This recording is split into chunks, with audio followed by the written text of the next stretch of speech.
when it hurts like this. Welcome to भाई पाई 11 to 30 subscribers और जिन्होंने नहीं किया वो कर दो। तो भाई लोग हैप्पी मदर्स डे। भाई मदर्स डे तो कब का बीत गया। अरे तो कोई बात नहीं, मदर्स डे तो हर रोज बनना चाहिए। तो हम लोग भी वादा करते हैं दोस्तों, तो अपने पेरेंट्स की सेवा हम लोग गणेश जी की तरह करेंगे, क्योंकि आजकल के लोगों को तो पेरेंट्स की चिंता ही नहीं है। उन लोगों को तो बस जीएफ से मतलब होता है। पर मैं कहता भाइयों, 1 GF इजिकल टू 980 डायन।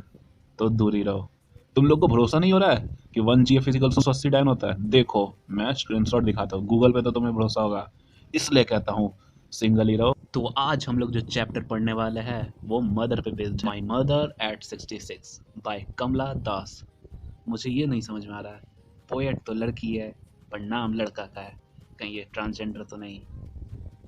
तो इस चैप्टर में Kamala Dasi, oh sorry I mean Kamala Das, author ने हमें मदर चिल्ड्रन रिलेशनशिप के बारे में बताया है। तो इसमें ऑथर अपनी मदर को डिस्क्राइब करती है। वह अपनी मदर के बारे में बताती है कि उनकी एज, वह बहुत ज़्यादा ही ओल्ड हो चुकी है, वो फिजिकली वीक हो चुकी है, उनका चेहरा पीला पड़ चुका है। तो एग्ज़ाम में पैराग्राफ भी पूछ लिया जाता है, उन पे बेस्ड क्वेश्चन जरूर आते हैं, और किस वर्ड का मीनिंग क्या है वो भी जरूर आते हैं। तो मैं 1 मिनट तुम्हें दूंगा पैराग्राफ अच्छे से पढ़ने के लिए और समझने के लिए, फिर मैं बाद में एक्सप्लेन जरूर करूंगा। तो फर्स्ट पैराग्राफ है, driving from my parents home to Cochin last Friday morning I saw my mother beside me.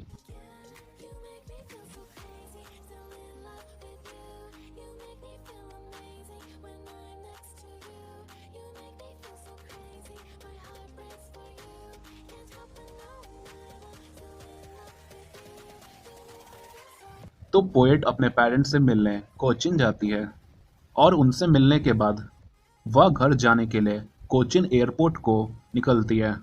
तो वो फ्राइडे की मॉर्निंग को अपने कार में बैठ करके कोचिन एयरपोर्ट के लिए निकल जाती है अपने पेरेंट के घर से, और उनके साथ उनकी मदर भी होती है जो कार के बगल वाले सीट पर उनके साथ बैठी हुई है। तो सेकंड स्टैंजा है, dose open mouth her face essence like that of a corpse and realized with pain that she was as old as she looked, but soon put that thought away.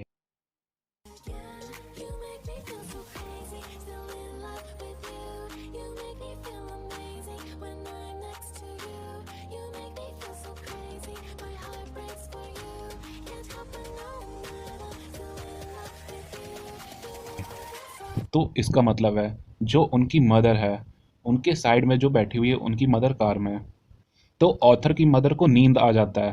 तो dose मतलब होता है sleeping या नींद आना, एक झपकी ले लेना। ये इंपॉर्टेंट पॉइंट्स है, ये एग्जाम में जरूर पूछ लिया जाता है कि किस वर्ड का मीनिंग क्या है। एशन मतलब होता है पेल फेस, फीका पीला चेहरा होना, कॉर्प्स मतलब होता है डेड बॉडी, वान मतलब होता है कलरलेस, एंड फैमिलियर एक मतलब होता है सिर दर्द या कोई पेन होना, मैरी मतलब होता है हैप्पी। तो यही इंपॉर्टेंट वर्ड्स है जो एग्जाम में पूछे जाते हैं। तो उनकी मदर को नींद आ जाती है कार में बैठे बैठे। तो ऑथर अपनी मदर को देखती है, उनका फेस डल हो जाता है। वह देखती है उनकी मदर का फेस पेल है, बहुत पीला पड़ा हुआ है, फीका फीका फेस है, एकदम डल, बिल्कुल भी उनके फेस में एनर्जी नहीं है। वह अब उनके फेस को डेड बॉडी से कंपेयर करती है। उनका मुंह भी खुला हुआ था। तो ऑथर को ये सब देख करके बहुत दर्द होता है कि समय ने, टाइम ने उनकी मदर की ये हालत कर दी है कि उनका चेहरा पीला पड़ चुका है, झुर्रियाँ आ चुकी है, उनके हेयर भी अच्छे नहीं है, उनमें बिल्कुल भी अब एनर्जी तो रही भी नहीं है। वो अपनी मदर को कंपेयर करती है डेड बॉडी से, क्योंकि दोनों में एनर्जी नहीं है एकदम। But soon put that thought away and looked out at young trees sprinting the Mary children spelling out of their homes.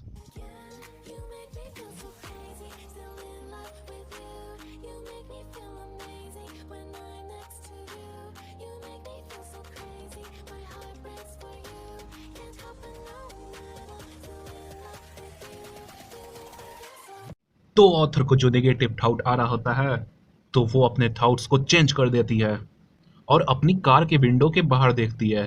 तो कार के विंडो के बाहर उन्हें कुछ चीज दिखाई देती है, जैसे कि यंग ट्रीज मतलब जितने भी नए नए बड़े बड़े पेड़ हैं वो पीछे की तरफ स्प्रिंट कर रहे होते हैं, जैसे कि हम लोग को ट्रेन में जैसे दिखाई देता है कि पीछे के खेत और बाकी सब टावर और सिटी पीछे की तरफ छूट रहे होते हैं। तो यहाँ से एक इम्पॉर्टेंट क्वेश्चन एग्जाम में जरूर आता है कि यंग ट्रीज किस चीज को सिंबलाइज कर रहे हैं। तो यंग ट्रीज पोएट के अनुसार टाइम को सिंबलाइज कर रहे हैं। जिस तरह से यंग ट्रीज पीछे छूटते जा रहे हैं जल्दी जल्दी, उसी तरह से टाइम भी पीछे की तरफ जाता जा रहा है, जाता जा रहा है। और सेकंड चीज वो देखती है कुछ मैरी चिल्ड्रन। तो मैरी मतलब यहाँ हैप्पी होता है, मतलब कुछ कुछ छोटे छोटे बच्चे, तो कुछ छोटे छोटे चिल्ड्रन खेल रहे हैं, वो बहुत एनर्जेटिक है।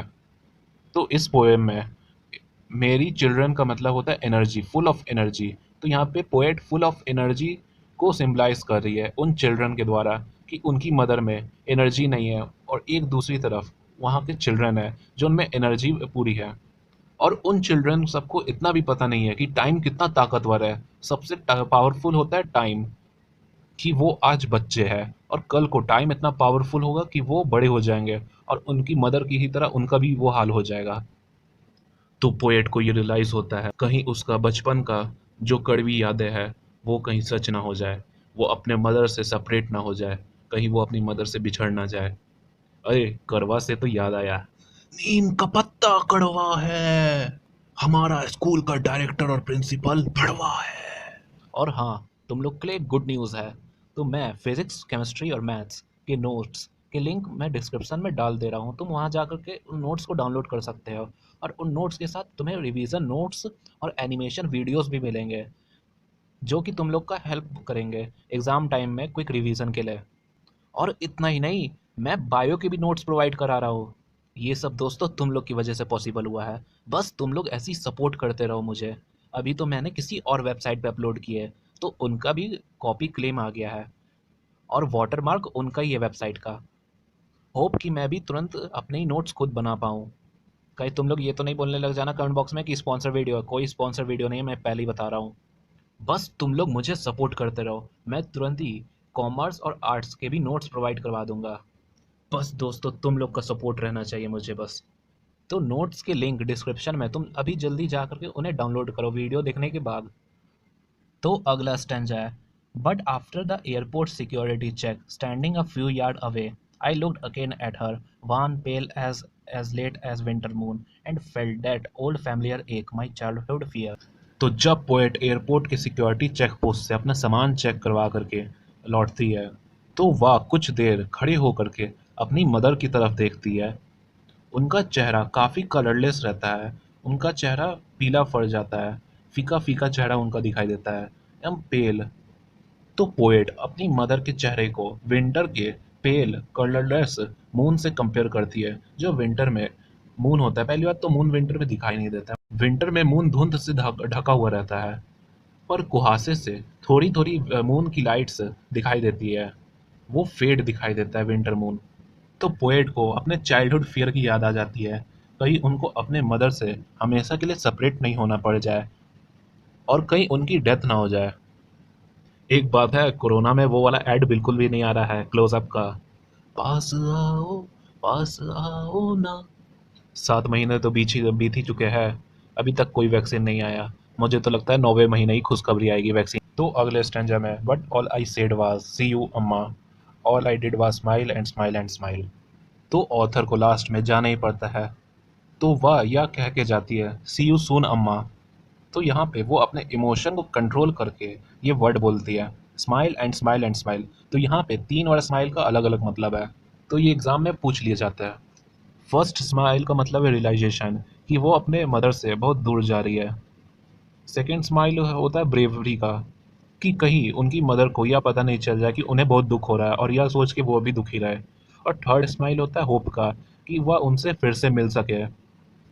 तो इस पैराग्राफ में और इस पूरे पोएम में रिपीटेशन लिटरेरी डिवाइस का यूज़ हुआ है, और सिंबल एंड इमेज का, जैसे वो ट्रीज पेंटिंग और मेरी चिल्ड्रन वाले स्टैंजा में हुई थी।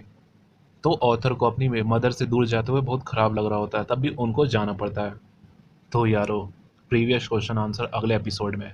तो मोरल ऑफ द स्टोरी यही है, कुछ भी हो जाए पूरी दुनिया को भूल जाना, पर अपनी माँ को कभी भी मत भूलना।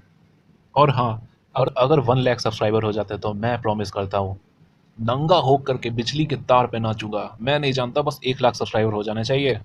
तुम वो शेयर और सब्सक्राइब बटन को कुछ भी फेंक के मारो, चाहे ससुर मारो या पूरा ससुराल फेंक के मारो, बस वो बटन दब जाना चाहिए। और अगली वीडियो तभी जल्दी आएगी जब तुम लोग शेयर और सब्सक्राइब करोगे। बस 11% तुम लोग करते हो।